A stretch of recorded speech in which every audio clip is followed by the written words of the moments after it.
Today, we're looking at a gray ink by PensBBS, their number 130. As always, there's timestamps down below so you can skip around, but if you've got the time, I'd appreciate you checking out the entire video. Hi, I'm Adam, and I'm an ink guy. I get inks, test them, and share those results with you. If you like gray inks, there's a link to that playlist down in the description. To standardize the writing samples, 3 papers are always used: Clairfontaine, Tomoe River, and Rhodia. Let's take a look at that first one, 90 GSM Clairfontaine. We have no bleeding, no ghosting. The 1.1 has no feather spread, halo sheen, and no shade. The extra fine is a little bit lighter than the stub with no feather spread, halo sheen, no shade, 9 seconds to dry. The medium is about the same tone as the extra fine with no feather spread, halo sheen, only light moments of shading, like you see the B in brown is a little darker and the K in quick is a little darker. 14 seconds to dry. Now the scrubby for both show us some color variation, but we're not getting a ton up in the writing. And the smear test, you likely could not recover it if you smeared while you were writing. To gain a range of experience with this ink, all of the writing samples are done with this Jinhao 159 with a 1.1 stub, the X450, the Jinhao X450 with a medium, and the Jinhao X750 with an extra fine. Then a Lamy 2000 with a medium nib was inked up, used for a day, and used to take the notes for this video. Now we're going to take a look at the second writing sample done on 52 GSM Tomoe River. We have no bleeding, no ghosting. The 1.1 has no feather spread, halo sheen, no shade. The extra fine is just a tad lighter than the stub with no feather spread, halo sheen, or shade, 15 seconds to dry. Medium is the same tone as the extra fine with no feather spread, halo sheen, no shade, 21 seconds to dry. Scrubby for both shows no color variation. We didn't expect it. We didn't get it. The smear test, you probably couldn't recover it if you smeared while you were writing. I agree with Vita. There's a lot to be learned by doing multiple chromatographies. The one on the left is done the way it's supposed to be done. A line of ink is put down and it's immediately put into water for 10 to 15 seconds. And you see that this almost immediately and almost completely bonded with that filter paper. Very little of it moved at all. Now the one on the right was let dry for 10 minutes and absolutely none of it moved. That means we're expecting this to be a very resistant ink. The next writing sample is done on 80 GSM Rhodia dot pad. We have no bleeding, no ghosting. The 1.1 has no feather spread, halo sheen, and no shade. The extra fine is about the same tone as the stub with no feather spread, halo sheen, or shade, 11 seconds to dry. Medium is the same tone as the extra fine and the stub with no feather spread, halo sheen, no shade, 15 seconds to dry. But the scrubby's lying to us. Both of them say there's color variation, but there's not. But the smear test says you could likely recover it if you smeared while you were writing.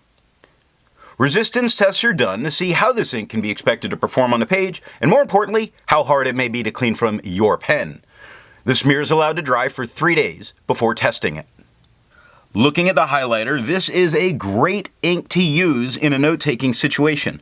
One, because it didn't move, but the other is that first chromatography, which showed how fast this really did bond with the paper. Water shows this ink is not budging, not at all. Great ink to use for a student or for anybody who needs something to not move. Now, Pen Flush did nothing for breaking it up. Same with the 1/3 bleach solution. This ink has been incredibly resistant, probably the most resistant gray ink I've ever seen. Although, the bright side, it really only took water to get this out of my pen. Additional writing samples are done and the papers are changed up regularly. This next paper is a gray tone G Lalo. We have no bleeding, no ghosting. What I wanted to do when I tested this, I was curious if this was strong enough to really let itself be seen on a gray background, and it is. The 1.1 has no feather spread, halo sheen, no shade. The extra fine is a little lighter than the stub, with no feather spread, halo sheen, no shade, and 6 seconds to dry. The medium is about the same tone as the extra fine, with no feather spread, halo sheen, no shade, and 8 seconds to dry. The scrubby for both do show color variation, although we don't get any, and the smear test, you might be able to recover it if you smeared while you were writing. For the inks tested, the average viscosity was 2.5, with the realm of normal being from 2.1 to 2.9. PensBBS number 130 has a viscosity of 1.48, making this a pretty wet ink. If you're interested in how the viscosity is tested or how that bell curve is constructed, there's a link to that video down in the description. The next writing sample is done on black and red notebook paper. We have no bleeding, no ghosting. The 1.1 has no feather spread, halo sheen, or shade. The extra fine is the same tone as the stub with no feather spread, halo sheen, no shade, 3 seconds to dry. The medium is the same tone as the extra fine with no feather spread, halo sheen, or shade. 4 seconds to dry. The scrubby for both show us no color variation, and we're not getting it. In the smear test, I do not think you could recover this if you smeared while you were writing.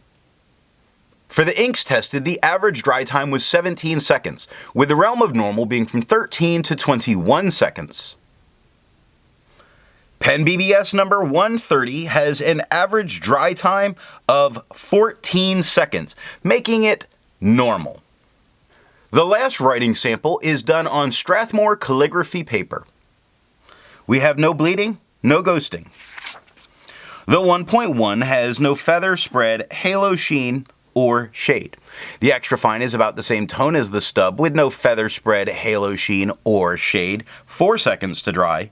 The medium is the same tone as the extra fine with no feather spread, halo sheen, no shade. 6 seconds to dry. The scrubby is lying, saying there's color variation, but there's not. And the smear test, I'm not sure that you could recover it if you smeared while you were writing. Instead of finding inks that look like PensBBS number 130, I would prefer to find an ink that complements its color on the page. I went for a nice red because I thought it was a great standout color on this gray, and I chose Blackstone's Uluru Red. I know I killed that name.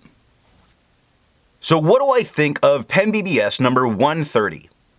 I really like this gray. It looks a lot like pencil. It also has that added benefit of being very permanent. And while I didn't write it down here, its incredibly fast dry time is an additional advantage. So what nib and pen will give the best writing experience with this ink? I think to really get that pencil look, you want a medium to dry flow, fine or extra fine pen. And you might confuse people that you are using ink when they try to erase it. I hope you got something out of this video, and tomorrow we're going to be taking a look at Edelstein's Aventurine.